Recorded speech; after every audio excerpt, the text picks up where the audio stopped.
Welcome to the Holy Aligned Yang session. Woo! Yang is the fire, is the sun, is the dynamism, is the light, is the fire, is the action.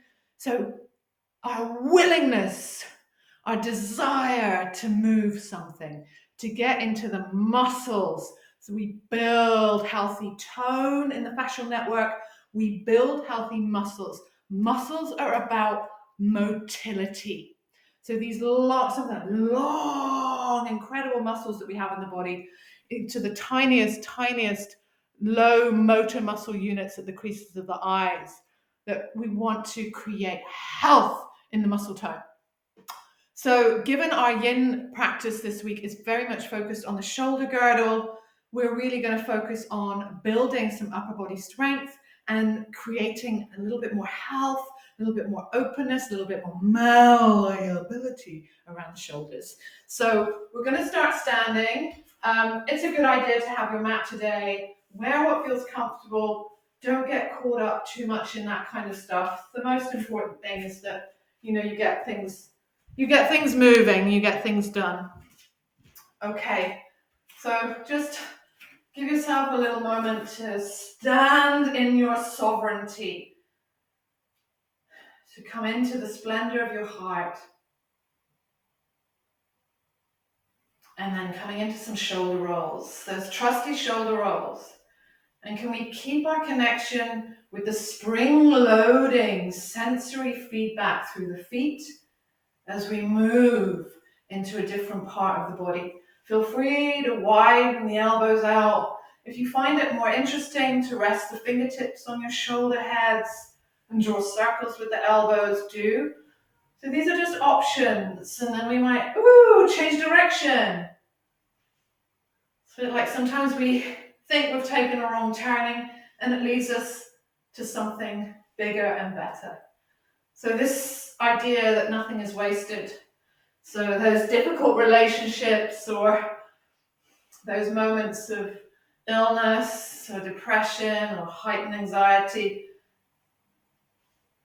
it's of course not the pursuit of perfection, and it's not to belittle these things, but can we grow from our experiences?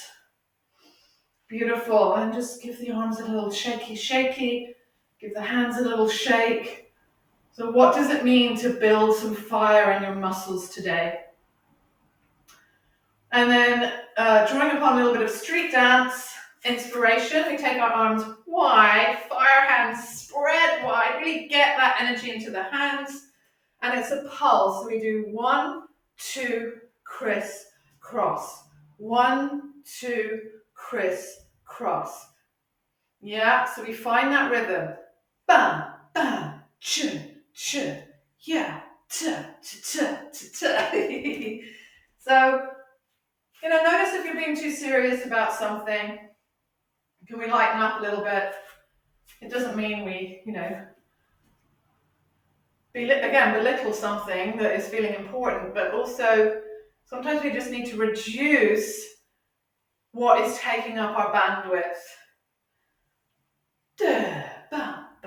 So warming up the shoulders, getting everything moving. Be kind in your neck here. Just let your neck relax as much as possible. Same for the jaw. 1, 2, a criss, so 1, 2. And do what feels right with the hands. I tend to make fists as they come in and open them as they go out. You might do the same, or you might do something different. So the value of repetition, opening up the pectoralis attachments, and talk quite a lot about the anatomy in the yin session this week. So maybe you've seen it, maybe you've enjoyed that yin already. So it doesn't matter which way around you do these videos. Okay, and release. Woo! How's everything feeling in the shoulders? So we're going to come to the mat now. And yes, it's the best idea to be barefoot today because it is a little bit more yogic. So stand firm at the back of your mat, just like we're about to begin a journey, a sacred sojourn. And we're walking like a jaguar stalking the night. Jaguars are very solitary creatures. And they like it that way. You know, sometimes we need our solitude. Sometimes maybe there's too many people around, we need a break. You know, what is it for you at the moment? So we're going to walk out into a plank. And then walk back in. So take your time with these initial ones. So this is really about building strength in the upper body. And from an integrated, embodied movement perspective, to tap into the power in the heels of the hands. So have a play with even lifting the fingers away and treading just into the heels of the hands. Because then it helps us understand, there is great power in the heels of my hands. Yeah? And pace yourself, okay? Maybe you're going too quickly or you're going too slowly. What is it? Do you want to feel like, I'm moving in slow motion? We might hover in plank for a little bit. So how do you feel about your upper body strength? That we have capacity to change so many of these pathways. What narrative have you sold yourself that is actually not true? Good. Now, you're very welcome to just carry on doing this, or the next time you come to plank, lower down one at a time to the forearms, keep the hips nice and steady, and then press back up. And then walk back to rise back up. So options to just be doing the regular plank. Maybe you come down to the forearm plank again. 1, 1, 1, 1. Sacred alignment with your true self. Maybe you got some anger building up. Use the anger to fuel the movement so it's not getting stuck in the tissues, stuck in the mind. Good. The next time you come up, just stand for a moment and let your eyes look up and out. Take one hand to the back of the head, so that pressing into the hand, so there's a lengthening through the passageway of the throat, a reconnection with the feet, that sensory feedback through the feet, and an opening through the chest plate. And then remove the hand, and once again, just let your vision open. So the parasympathetic nervous system is when we are feeling safe.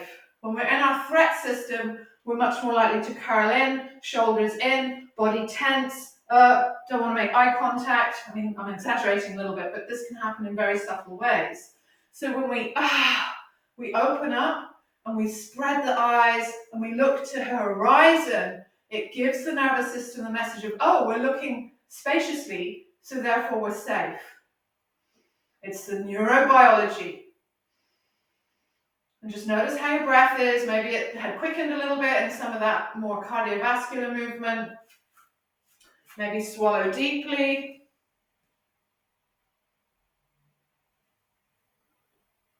Yeah, it's amazing how we can move our energy. You know, we're not even 10 minutes in. How are you feeling? So it doesn't take much. Remember the last week we just did some jumping. So even next time you're putting the kettle on, just do a few jumps. Move things around a little bit. It all counts. It all counts. All right. So the next time we come back into walking the plank, woo! Feel it in the body. And you might bring the feet together, or you might prefer to keep them wider. Again, heels of the hands are your power point. Lift the fingers for a moment to feel the power in the heels of the hands, and then melt the finger pads back down. Don't feel you have to flatten the fingers at all. Let them naturally curve, as is your disposition in your unique hands, and then grip into the finger pads, and then lift the hips into your downward dog. So like a sacred water wheel, we just move between the two. Again, it's at your own pace, so we might use an inhale to undulate, ripple into plank, lengthen through the soft palate, and then exhale. It's a movement that's generated from the feet to lift the hips. Downward dog. And just continue exploring that. So we're building muscle strength in the body. but muscle collaborations. Muscles collaborate, they couple, they like to converse with each other. So just take your time.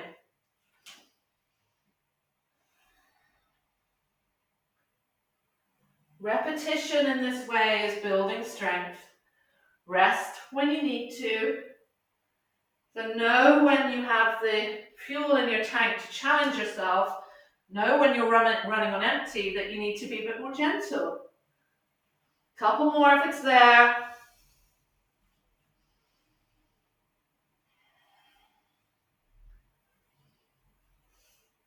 And then come to the knees.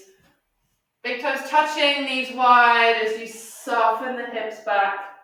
And just to let things integrate.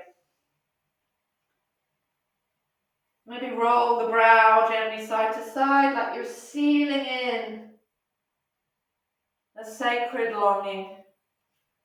So birthing your desires, understanding what motivates you so that the intent of action is moving you towards something more noble, more honorable, more connected.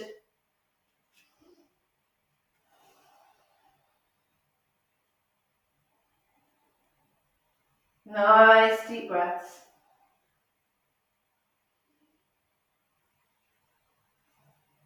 Beautiful. Take your time to ripple back into downward dog. For those of you that do a lot of the embodied work with me, you might do your surfer's wave. If that's not so familiar, all we're doing here is moving forwards and backwards to get that movement. Toes are tucked, and then we find that moment where we want to just ride that wave into dog. So it becomes a lot more natural, a lot more fluid, because it's coming from a place of connection, of embodiment, divine embodiment. And then walk the hands back towards the feet. Have a little moment to dangle. Notice how things feel in the backs of the legs. Know that you can always rest the forearms to the thighs if a forward fold is too intense. And then rising up. So that relationship as the pelvis drops down with the head lifting up. Good. We're just going to do one more thing to be a bit playful. Nice wide-legged straddle. So feet are parallel, toes in front of the heels. And feel that power. Like, here I am. Here's my center. And I emanate, I radiate from the gumption in my belly, the integrity, healthy boundaries. You know, what is it to zip our energy up so we're not leaking it all over the place? And then we slide the hands down towards the floor. This is going to be different for each person, so please don't worry if the knees need to bend here. We want the hands to come completely to the floor. So for some of us, that might mean we walk the hands further forwards. And what we're doing here is, again, tapping into upper body strength. So feel the alignment, again, the power in the heels of your hands, and how the heels of the hands are speaking to the shoulder girdle, the armpit. And then we start to play with taking weight into the hands, so finger pads come online, and we lift the heels of the feet away. So some of you might have the hands quite far in front. Some of you can challenge yourselves and bring the hands onto the mat. Maybe one day the heels of the hands are in line with the tips of the toes. And then we're just playing. So educating the body, the proprioceptors, which are how our bodies are palpating our sense of where we are in space. So how do we know we're hanging upside down? And of course, there might be some trepidation here. We're building resilience. We're tapping into the incredible innate capacity the nervous system has. So don't give up. Just play around with it. You get to control it. So you might just be beginning to tip the weight into the hands. Maybe the heels aren't lifting yet. Or maybe you're finding, oh, I can lift the heels quite high and round into the upper back. And tumble the head down. And zip up into the low belly. Whoo! And release. Rise back up. You're going to shake off the arms. Let all of that reset. It's all resetting anyway. Heel toe the feet in a little bit. And then jump. Little jumping. One hand on belly, one hand on heart. Let's do 3 deep breaths together. Breathing into the yang of the sun, the energy of sunrise, a new day. Exhale. The exhalation is the energy of night, of sunset, setting and leaving the day behind. Breathing in, a new dawn begins. We woke up this morning. What a gift. And exhale, let something go, let something root deep into the earth from the open channels of your feet. One more breath. Breathing in. What are the actions that you need to take? Take them. And exhale, letting go of the expectation around it. Moving more with greater sense of connection, collaboration, a sense of fairness, justice, equanimity. And to remember to keep a sense of humor about it all. Mwah! Big kisses. See you next time.